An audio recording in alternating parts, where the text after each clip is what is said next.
प्रिय बंधुओं एवं परम प्रिय मित्रों, नमस्कार। मैं आचार्य पंडित दिनेश तिवारी आप सभी को अपने इस YouTube चैनल पे हार्दिक स्वागत, अभिनंदन, शुभ आशीर्वाद। आइए हम अपने इस धर्म उपदेश की श्रृंखला को आगे बढ़ाते हैं। हम आप नहीं बल्कि पूरा संसार हर व्यक्ति से, हर चीज से, भगवान से, संसार के समस्त भौतिक वस्तुओं से सुख लेने की इच्छा रखता है।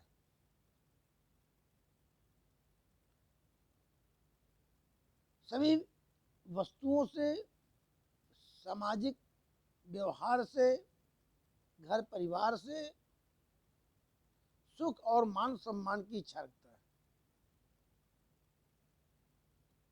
पर दुख इस बात का है कि जब हम आप अपने किसी सगे संबंधियों से, संसार के लोगों से, अपने प्रिय जनों से हम सर्वस्व अर्पण कर देते हैं उसको अपना बनाने के लिए। त्याग, मेहनत, विश्वास के साथ हम उसके साथ लगे हुए हैं। हम अपने समय का त्याग, नींद का त्याग, भूख का त्याग, प्यास का त्याग करके हम उसको अपना सब कुछ अर्पण कर चुके हैं। परंतु दुख इस बात का है कि जब उसी व्यक्ति के द्वारा, उसी सगे संबंधियों के द्वारा जब हमें दुख प्राप्त होता है, उसके कर्मों के द्वारा, उसके विचार के द्वारा, उसके व्यवहार के द्वारा, जब हमें उसका दुष्प्रभाव हमें हमारे जीवन में पड़ता है, हमारे दिनचर्या में पड़ता है, तो हमें महाग्लानि और महादुख प्राप्त होता है। ये अक्सर हर आदमी के जीवन में होता है। और यहाँ तक कि हर संबंध में, हर संबंध की इस गहराई में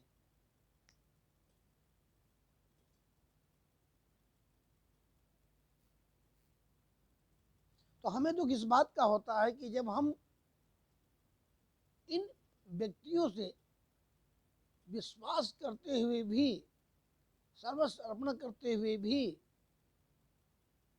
हमें ऐसा विश्वास नहीं था, हमें ऐसी आशा नहीं थी कि यह व्यक्ति हमारे साथ ऐसा व्यवहार कर सकता है। किसी को नहीं होती। पर इस बात का आप लोग विश्वास करें और जीवन में इसका एहसास करें कि हर संबंध में, कहीं जीवन में एक बार अविश्वास का पात्र वो संबंधी, वो संबंध बन जाता है, वो प्रेम बन जाता है। हर एक व्यक्ति के जीवन में, हर संबंध में कहीं न कहीं पूरे जीवन में एक बार अविश्वास का पात्र वो संबंध और संबंधी दोनों बन जाते हैं। कुछ ग्रहों के माध्यम से, या समय के माध्यम से, या आचार विचार व्यवहार के माध्यम से, कहीं न कहीं वो एक दिन ऐसा मौका जरूर लाता है जिससे कि हमें लगता है कि हम किसी के अविश्वास के पात्र बन चुके हैं।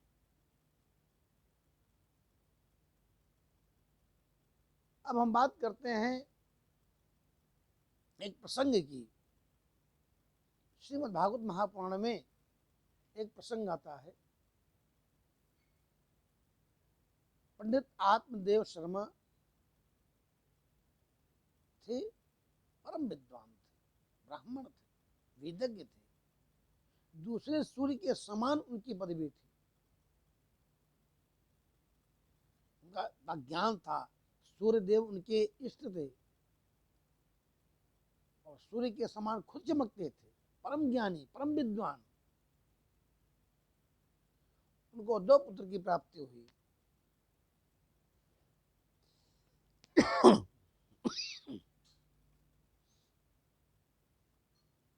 आप लोगों ने सुना होगा धुंधकारी और गोकर्ण, एक कुख्यात एक विख्यात, एक धर्मात्मा एक पापात्मा। धुंधकारी के व्यवहार से, आचार से, विचार से, उसके कर्मों से पंडित आत्मदेव शर्मा को महान कष्ट प्राप्त हुआ। पहले तो पुत्र नहीं था तो दुखी थे, आज पुत्र हो गया तो इस कर्म का हो गया इसलिए दुखी हो गए।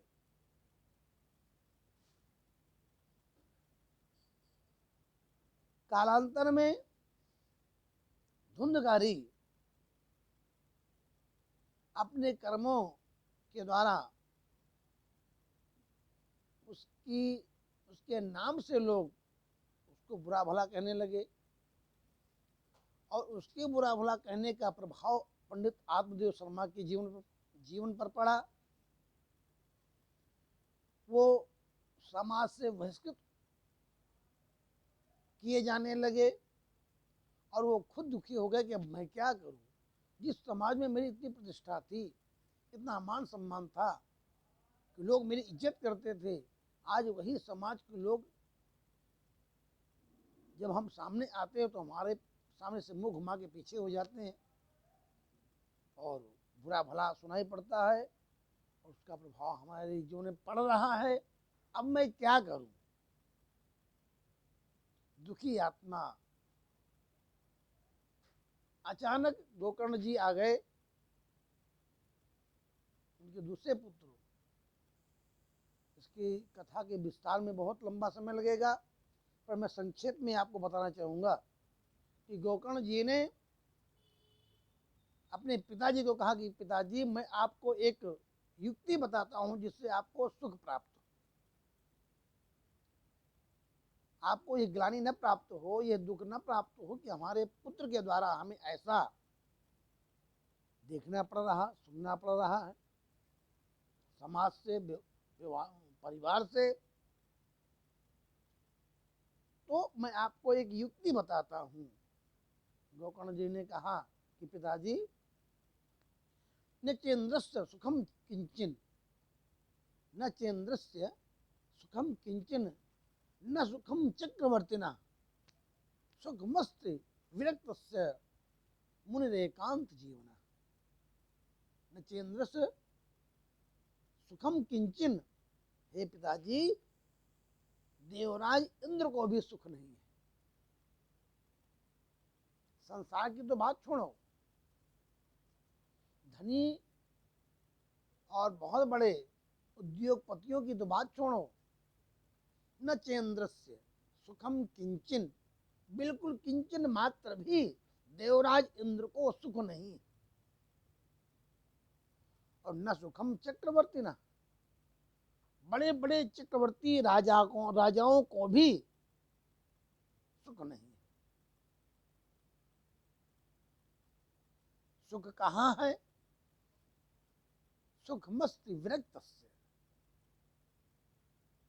जो व्यक्ति, जो मनुष्य इस संसार के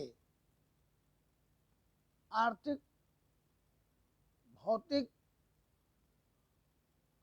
सुखों से जो विरक्त है,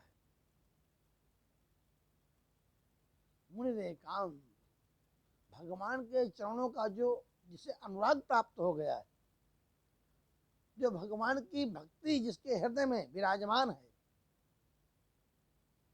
भगवान की कृपा जिसको प्राप्त है, और कृपा उसी को प्राप्त होगी जो भगवान के चरणों में अनुराग रखेगा, प्रेम रखेगा। प्रेम के द्वारा भक्ति प्राप्त होती है और भक्ति के द्वारा फिर हमें ज्ञान प्राप्त होता है और ज्ञान के बाद हमें संसार से वैराग्य प्राप्त हो जाता है। और जिस दिन आपको संसार से वैराग्य की प्राप्ति हो जाएगी, आपको एकांत में रहने की आदत पड़ जाएगी, एकांत में आप रहेंगे, संसार से विरक्त होकर के भगवान के ध्यान में, भगवान के चरणों में, भगवान की भक्ति में जिस दिन आप अपने हृदय को, इस तन मन धन को लगा दोगे पिताजी, उसी दिन आपको संसार का सारा सुख प्राप्त हो जाएगा। इसलिए आप पुत्र कामो, पत्नी कामो, समाज कामो, मान सम्मान कामो,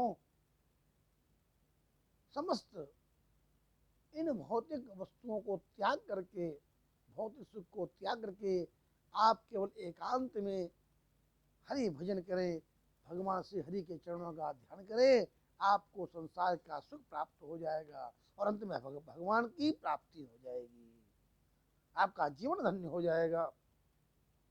तो मैं आप लोगों को इस प्रसंग को इसलिए सुनाया हूं कि संसार की समस्त वस्तुएं अपनी हैं, उनसे सुख प्राप्त करो लेकिन उनसे पूर्ण रूप से उनके ऊपर आप आत्मसमर्पण न करें, न हो, क्योंकि वो खुद नाशमान है। अपने हम आत्मसमर्पण को अगर करना है तो भगवान को करें। संसार को करने से आपको सुख और कोई फायदा, कोई लाभ नहीं होगा, क्योंकि संसार खुद नाशमान है और नाशमान व्यक्ति आपकी कितनी व्यवस्था कर सकता है, कितनी मदद कर सकता है। इसलिए आज गोकर्ण जी ने पंडित आत्मदेव शर्मा को आत्मज्ञान दिया और उनको परम ज्ञान की प्राप्ति हुई। सीधे पंडित आत्मदेव शर्मा हरिद्वार गए और दशम स्कंद का श्रीमद् भागवत महापुराण का पाठ करके भगवान के धाम को प्राप्त हो गए। अपने समस्त अंतःकरण से भगवान में लुप्त हो गए, भगवान की कृपा प्राप्त हो गई। तो मैं आप लोगों को यही बताना चाहूंगा कि आप लोग भी भगवान की भक्ति करते रहिए, संसार को साथ में रखिए, संसार में रहिए, संसार का सुख प्राप्त कीजिए, परिवार का और भौतिक सुख प्राप्त कीजिए, पर अपने आप को संसार को आत्मसमर्पण मत कीजिए। आत्मसमर्पण करना है तो प्रभु को कीजिए, जगत नियंता को कीजिए, जो जगत के आधार हैं। तो उस आधार को अगर हम अपने आप को समर्पित कर देंगे तो वो अपने धाम को, अपनी भक्ति को, अपने कृपा को हमें प्रदान करेंगे, अपना आशीर्वाद प्रदान करेंगे, हमें संसार का सुख प्रदान करने के साथ साथ अपनी कृपा प्रदान करके हमें इस मनुष्य योनि में जन्म लेने का ये अवसर जो है, जो हमें प्राप्त हुआ है, वो सिद्ध हो जाएगा और हम अपने कर्मों से मुक्त हो जाएंगे और अंत में भगवान के धाम को प्राप्त हो जाएंगे। ये सत्य है, इसमें कोई संदेह नहीं है। तो आज इस एपिसोड के यहीं पर विराम देते हैं, कल हम आगे आपको फिर कुछ बताएंगे। तो आप सभी को अपने इस यूट्यूब चैनल के माध्यम से सभी को नमस्कार, सभी को शुभ आशीर्वाद। और एक बात आप ध्यान देते रहिएगा कि हमारे इस चैनल को सब्सक्राइब करें, शेयर करें, लाइक करें, जिससे हमारी सारी वीडियो आपको प्राप्त होती रहे और हम आपके साथ जुड़े रहें, आप हमारे साथ जुड़े रहें। नमस्कार।